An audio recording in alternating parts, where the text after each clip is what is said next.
जैसा कि आप सब जानते हैं कि मानव शरीर अनेक रहस्यों से घिरा है। मनुष्य के शरीर में इतने गुण समाये हुए हैं जिससे यह सबसे अद्भुत और श्रेष्ठ बनता है।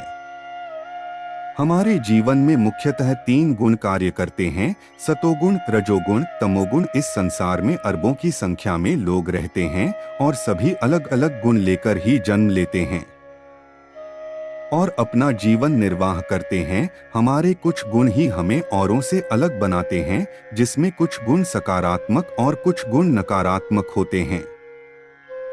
यह संपूर्ण सृष्टि तीन गुना से निर्मित है। इन्हीं तीन गुणों की विशेषता और महत्व जानने के लिए वीडियो पूरा देखें और सनातनी ज्ञान चैनल को सब्सक्राइब अवश्य करें। मित्रों, अधिक समय न लेते हुए आरंभ करते हैं। यह समस्त संसार पांच तत्वों से मिलकर बना है और इन पांच तत्वों के तीन गुण हैं: सतोगुण, रजोगुण और तमोगुण। अलग अलग समय पर इन गुणों में से किसी एक गुण की हमारे जीवन और वातावरण में प्रधानता रहती है। यही तीन गुण हमारे चेतन की तीन अवस्थाओं जैसे जागृत अवस्था, सुप्त अवस्था और स्वप्न अवस्था से भी संबंधित है। सर्वप्रथम हमें जानना होगा कि यह तीन गुण हमारे शरीर पर कैसे कार्य करते हैं। जब सतोगुण की हमारे शरीर और वातावरण में प्रधानता होती है तो हम प्रफुल्लित और हल्के फुल्के और अधिक सजग बोधपूर्ण होते हैं। रजोगुण की प्रधानता में उत्तेजना, विचार, इच्छाएं और वासनाएं बहुत बढ़ जाती हैं। बहुत कुछ करने की इच्छा होती है। हम या तो बहुत खुश या बहुत उदास होते रहते हैं। यह सब रजोगुण के लक्षण है। और जब तमोगुण प्रधान होता है तो हम सुस्ती, आलस्य और भ्रम के शिकार हो जाते हैं। कुछ का कुछ अर्थ लगाने लगते हैं। इसी भांति हमारे भोजन में यही तीन गुण विद्यमान रहते हैं और हमारा मन भी इन तीन गुणों से प्रभावित होता है। हमारे कार्यों में भी इन्हीं त्रिगुणों की झलक देखने को मिलती है। जब सत्य की हमारे जीवन में प्रधानता होती है तो रजोगुण और तमोगुण कम हो जाता है, उनका प्रभाव कम रह जाता है और रजोगुण की अधिकता में सत्व और तमस कम हो जाते हैं। तमोगुण के प्रधान होने पर सत्व और रजस्व पीछे रह जाते हैं, उनका प्रभाव कम हो जाता है। इन्हीं तीन गुणों के बल पर यह संसार और जीवन चलता है। पशु भी इसी प्रकृति से संचालित होते हैं, परंतु उनमें कोई असंतुलन नहीं होता। न तो वह आवश्यकता से अधिक खाते हैं, न ही अधिक काम करते हैं और न ही अधिक काम वासना में उतरते हैं। उनमें कुछ भी कम या अधिक करने की स्वतंत्रता ही नहीं होती। मनुष्य कुछ भी करने को स्वतंत्र है, अच्छा या बुरा काम या अधिक, क्योंकि स्वतंत्रता के साथ ही उसको विवेक शक्ति भी प्राप्त है। स्वतंत्रता और विवेक दोनों ही उसके पास है।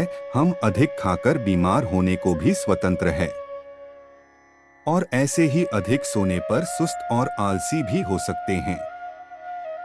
हम किसी भी कार्य में आसक्त होकर या उसमें आती करके समस्याओं और बीमारियों को निमंत्रित कर सकते हैं।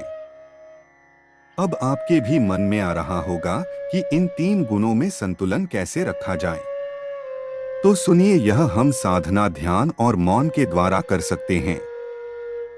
इन सब से हम अपने में सत्व गुण बढ़ा सकते हैं। सामान्यतः व्यक्ति नींद में स्वप्न तो देखता ही है, जागृत अवस्था में भी दिन में स्वप्न देखता रहता है। अधिकतर तो हमारा मन भूतकाल और भविष्य के सोच विचार में उलझा रहता है। जीवन में प्रखरचे इतना और सजगता का अनुभव प्रायः व्यक्ति कभी कभार ही कर पाता है। ऐसे सात्विक क्षण बहुत दुर्लभ होते हैं। अतः हम जीवन में प्रसन्नता और प्रफुल्लता को भी कम ही अनुभव कर पाते हैं।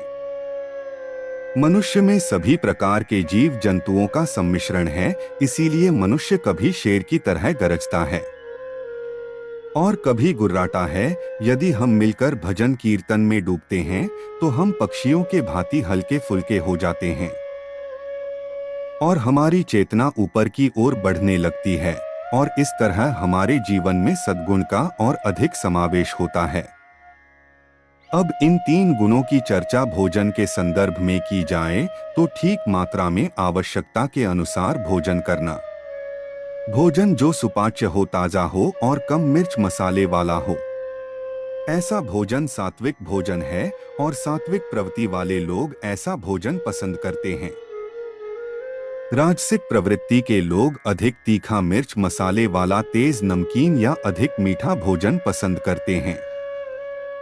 बासी पुराना पका हुआ और स्वास्थ्य के लिए हानिकारक भोजन तामसिक प्रवृत्ति के लोग पसंद करते हैं। आयुर्वेद के अनुसार 6 से 7 घंटे पहले पका हुआ भोजन तामसिक होता है। इस प्रकार भोजन के भी 3 प्रकार के गुण होते हैं। इसी तरह राशियों के भी अपने अपने गुण होते हैं, जैसे सतों गुण राशियां मिथुन, कर्क, धनु और मीन हैं। रजोगुण राशियां मेष, वृष, सिंह और तुला है। उसी प्रकार तमोगुण राशियां कन्या, वृश्चिक, मकर और कुंभ है। हालांकि राशियों के गुण के अनुसार व्यक्ति का गुण पहचाना नहीं जा सकता। ब्रह्म, विष्णु और महेश यह तीनों चराचर जगत को संचालित करने वाली शक्तियां हैं। त्रिदेव भी इन तीनों गुणों को साथ लेकर सृष्टि को सुचारू रूप से संचालित कर रहे हैं। श्रीमद् भागवत गीता में भी भगवान श्री कृष्ण ने तीनों गुणों के बारे में बताया है। अर्थात भगवान श्री कृष्ण अर्जुन से कहते हैं, है अर्जुन, सब जीवों को मोहने वाले तमोगुण को आज्ञा से उत्पन्न जानो।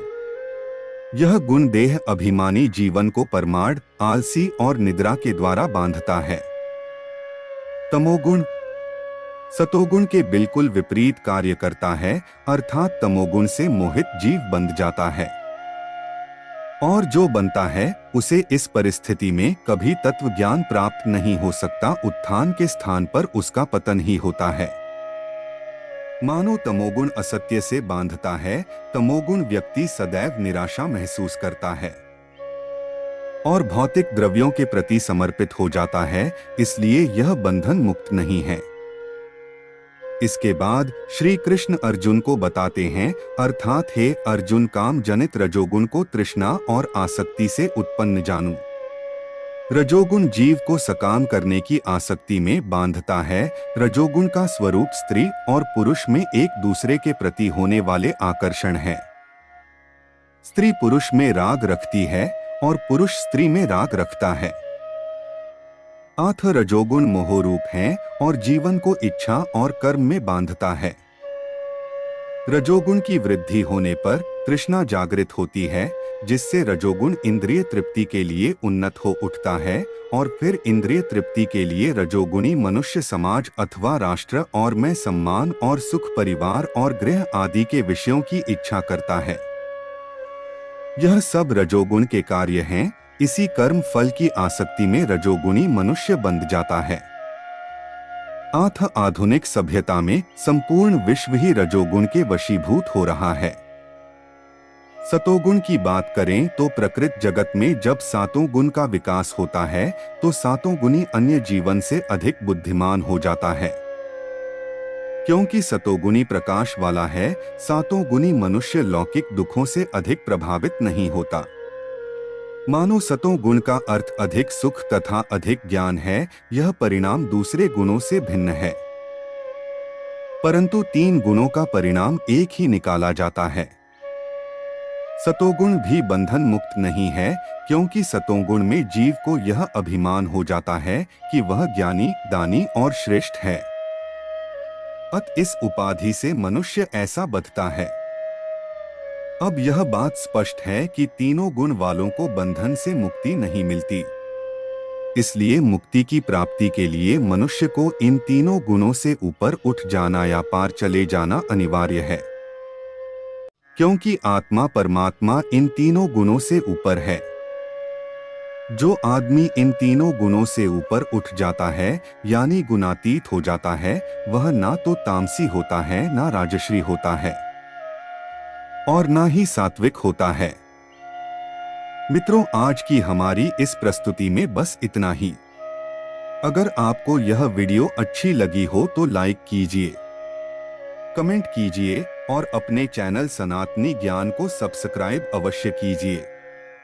मिलते हैं आपसे अगले वीडियो में। महादेव आपकी सभी इच्छा पूरी करेंगे। जय श्री राम। हर हर महादेव। जय श्री महाकाल। मित्रों।